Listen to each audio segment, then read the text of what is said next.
Hello, good day everyone, and this is Remy sitting again, and welcome to my podcast. I am going to share to you about the various child development theories. The first one we have Erik Erikson. So, in Erik Erikson's theory of psychosocial development suggests that a person's personality changes over time as they navigate universal crises throughout the 8 stages of development. We have from the infant, the toddler, the preschooler, grade schooler, teenager, young adult, middle adult, and older adult. So the first stage is we have the trust and mistrust. The second one we have the autonomy versus shame and doubt. The third one we have the initiative versus skill. The fourth is industry versus inferiority, and the fifth identity versus role confusion.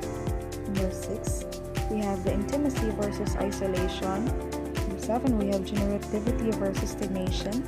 And the last, we have integrity versus despair. So in Erik Erikson's theories, it suggests that each stage is characterized by two opposing psychological tendencies or contrary disposition that create a crisis. The person must resolve the crisis to develop a healthy personality and ego virtue. So, if the crisis is not resolved, the person's psychology may be at the risk. So, unresolved challenges may resurface as problems in later stages. In order to deal with the challenges is to balance between the two opposing tendencies is the key to successful development. So the main focus of his theory is the conflict of crisis one experiences through social interaction. In the next one, we are going to talk about the cognitive development theory of Jean Piaget. So the theory is concerned with the thought processes of person and how they are used to understand and interact with environment. He also focuses on the children's intellectual development and his 4 stages. We have the sensory-motor stage from birth to 2 years old. The second one, we have the pre-operational stage, 2 to 6 years old. And the concrete operational stage from 7 to 12 years old. And the formal operational stage is 12 to adult. The third one, we have the social cultural theory of Lev Vygotsky. So this theory believes that children learn actively through hands-on experiences. Vygotsky highlighted also the importance of other people such as the parents, caregivers, and peers in the development of the child. Also, the culture play an integral role as well.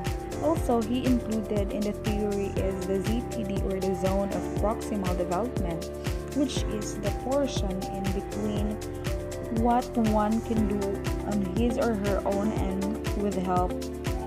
And children best learn when they are in this zone. The fourth one, we have the social learning theory of Albert Bandura. So this theory believes that learning takes place through observation and modeling. So a child observed the action of the people in this or her environment. New information is acquired and new skills are developed. The next question we're going to answer is, what are the various child development theories relation to the different milestone of each stage? Right, so some theory includes psychological development, a theory of Erik Erikson, cognitive development theory of Jean Piaget, sociocultural theory of Lev Vygotsky, and social learning theory of Albert Bandura. So each theory offers a unique perspective on a child's development. So each theory has strengths and weaknesses. So let's enumerate and discuss the various domains of development. We have the 4 domains of development, and these are the physical domain, the social-emotional domain, language domain, cognitive domain. So let's talk about the physical domain. physical domain refers to the development of physical changes such as size and strength. And the social emotional domain, it talks about a child experiences, expression, and management of emotions, along with the ability to establish positive relationship with others. The third one, we have the language domain. So this refers to the process of acquiring language in a consistent order without the need for explicit teaching from the environment. And the last one, we have the cognitive domain. So it is the construction of thought process which includes remembering, problem solving, and decision making.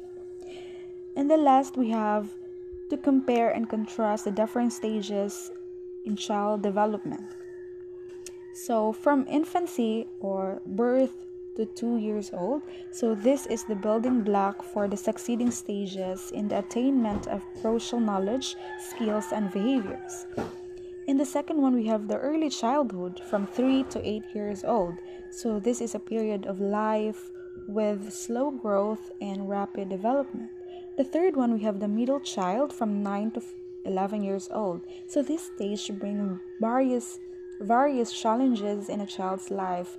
Independence is a characteristic that a child in the stage asserts. The last one, we have the adolescence.